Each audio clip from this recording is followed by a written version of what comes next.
썹자의 공포라디오가 시작됩니다.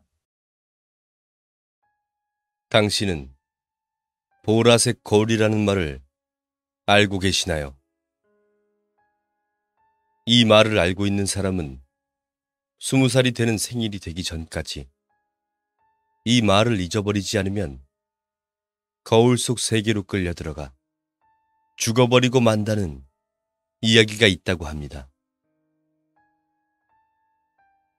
이 이야기의 발단이 된 곳은 제가 초등학교 3학년 때 담임 선생님이 살고 계시던 도쿄도 하치오지시라는 곳이라고 합니다. 옛날 하치오지시에는 나병 환자, 격리시설이 있었다고 하는데 나병 환자들은 불치병과 같이 취급되어 생활하고 있었다고 합니다. 거울에 비친 자신이 보랏빛으로 보이면 나병이 발생하면 죽음에 이른다는 사실이 보라색 거울의 발단이라고 합니다. 담임 선생님께서 어렸을 적에는 이 이야기가 굉장히 유명해서 지금 A군이 보랏빛으로 보였어. B군이야말로 보라색 옷 입고 있잖아. 같은 이야기들을 농담처럼 이야기하면서도 두려워했다고 합니다. 쉬는 시간이 되면 학교에서 거울 앞에 서보기도 했는데 자신이 보랏빛이 아니라는 것을 확인하는 걸 즐기고 있던 때 갑자기 A군이 지금 거울 속에 내가 웃었어. 라고 말했습니다. A군은 자주 웃는 편이잖아. 잘못 본 거 아니야? 마침 수업 종이 울려 다들 웃으며 교실로 돌아갔지만 A군만이 파랗게 질린 얼굴을 하고 있었습니다. 선생님은 당시 어렸음에도 불구하고 뭔가 좋지 못한 예감이 들었고 A군에게 괜찮을 것이라고 달래주었습니다. 다음날 사태가 일변했습니다. A군이 학교에 나오지 않은 것이었습니다. 선생님, A군은 결석인가요? 교실에 누군가가 질문했습니다. 그러자 선생님께서는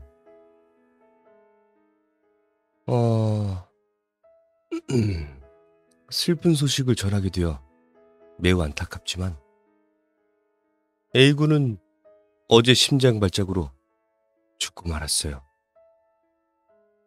우리 모두가 A군을 위해서라도 조문은 꼭 가도록 합시다.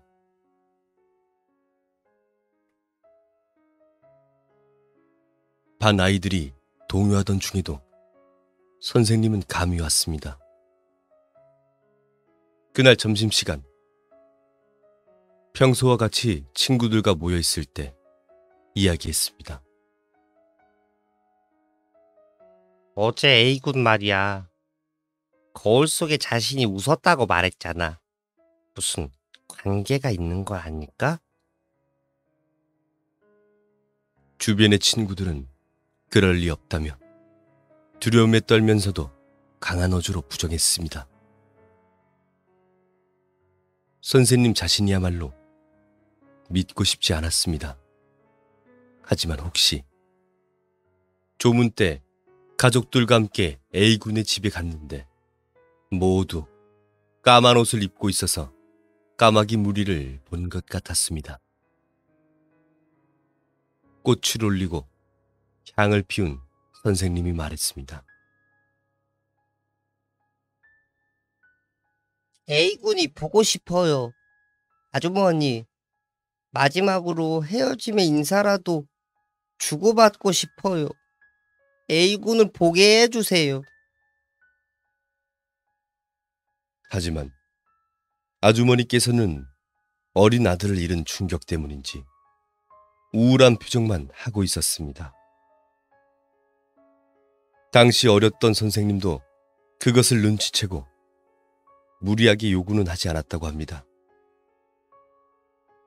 장례식이 끝나고 반 친구들도 슬슬 진정되기 시작했을 때 선생님은 A군의 집에서 향을 피우자고 말했습니다. 나중에 학교가 끝나고 친구들과 A군의 집에 갔을 때 일입니다. 아주머니께 향을 피우러 왔다고 말씀을 드리고 들어가는 것을 허락받았습니다. 그리고 모두가 향을 피우고 들어가려고 할 때 비군, 잠깐만. 아주머니께서 선생님을 불렀다고 합니다. 선생님만 남고 다른 친구들은 집으로 돌아갔습니다. A군과 가장 사이가 좋았던 선생님만이 남아주길 부탁받았기 때문입니다.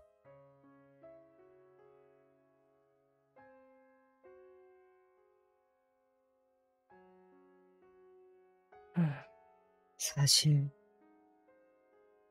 우리 아들이 죽은 날 처음 발견한 사람은 나야.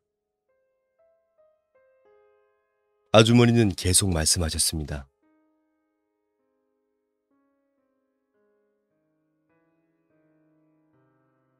일어날 시간이 됐는데도 안 일어나서 깨우러 갔었어. 처음 봤을 때 그의 몸이 노란색으로 변한 걸 금방 알 수 있었단다. 앞으로 누워 있었는데 몸을 만져보니 너무 차가워져서 얼굴을 보니까 말로는 잘 표현할 수 없을 정도로 뭔가를 두려워하는 듯한 그런 얼굴이었어. 선생님은 끝까지 이야기를 들어주었다고 합니다. 눈은 흰자위를 드러낸 상태로 혀는 길게 나와 있고 팔은 관절과 정반대 방향으로 꺾여 있었다고 합니다. 조문 때 A군을 보여주지 않은 이유는 그 때문이라고 아주머니께서 말씀해 주셨습니다.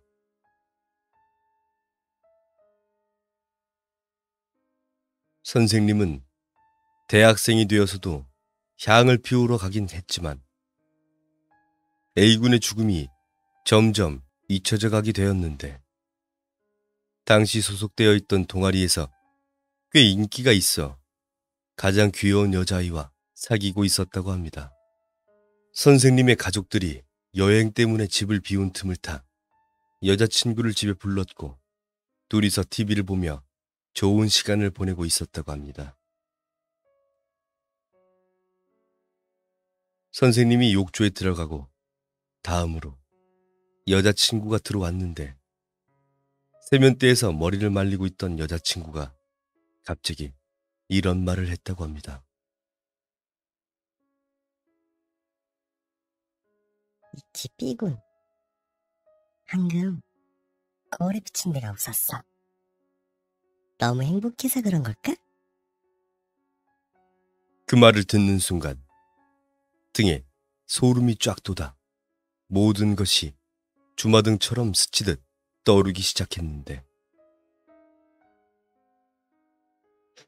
오늘 밤 무슨 일이 벌어지는 거야? 아니야. 그때 A군은 단순한 병이었으니까 아무 일도 일어나지 않을 거야. 하지만 혹시 새벽 2시 반 정도가 되었을 때입니다. 여자친구는 벌써 잠들었지만 선생님은 TV를 보고 있었습니다. 그러자 침대에서 자고 있던 여자친구가 갑자기 움직이기 시작했습니다. 선생님은 조심조심 이불을 벗겨내 보았습니다. 발밑에 놓인 처음 보는 손골 속에서 웃는 얼굴에 여자친구가 발을 잡아당기고 있었습니다. 필사적으로 여자친구의 발을 반대쪽으로 당겨보았지만 너무 강한 힘이었던 탓에 결국 여자친구는 거울 속으로 빨려 들어가고 말았다고 합니다. 선생님은 너무 무서워서 불을 켜고 경찰에 연락했지만 그런 농담 같은 소리를 믿어줄 리는 없었고 그저 경찰이 오는 것만을 기다렸습니다. 그런데 갑자기 묵직하게 어깨에 무게감이 느껴졌습니다. 잘 보니 노랗게 물든 인간의 손이었습니다. 돌아보니 보기에 너무나도 끔찍한 모습의 여자친구가 있었다고 합니다. 경찰이 들어와 확실히 사인을 조사해 보았지만 심장 발작의 일종으로 단정되었습니다. 선생님은 그 영향에 의한 충격으로 머리가 하얗게 새어버려 한참을 병원에 입원하게 되었습니다. 제가 초등학생이었던 때 선생님은 27살이었지만 머리는 완전한 백발이었습니다. 선생님의 별명은 젊은 영감님이었습니다. 선생님은 이 이야기를 한 뒤 이렇게 말했습니다.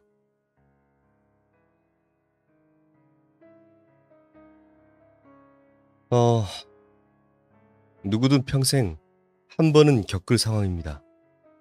혹시 거울 속에 자신이 미소 지었다면 절대로 아무에게도 말하지 마세요.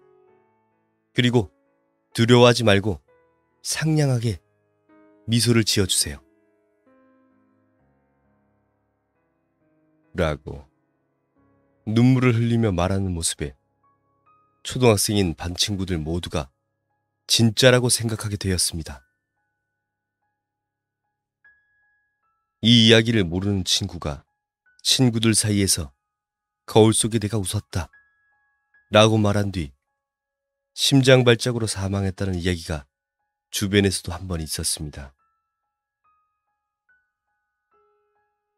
미소진은 거울 속의 자신은 거울뿐만 아니라 수면이나 유리, 또 이야기를 나누고 있는 사람의 눈에도 비칠 때가 있었다고 합니다.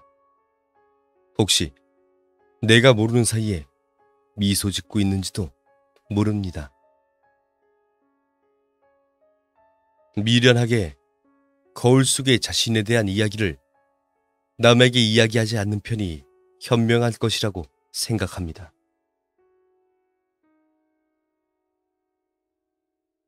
해결법. 보라색 거울이라는 말을 기억해버리는 것이 신경 쓰이는 만 20세 미만의 분들을 위한 대처법.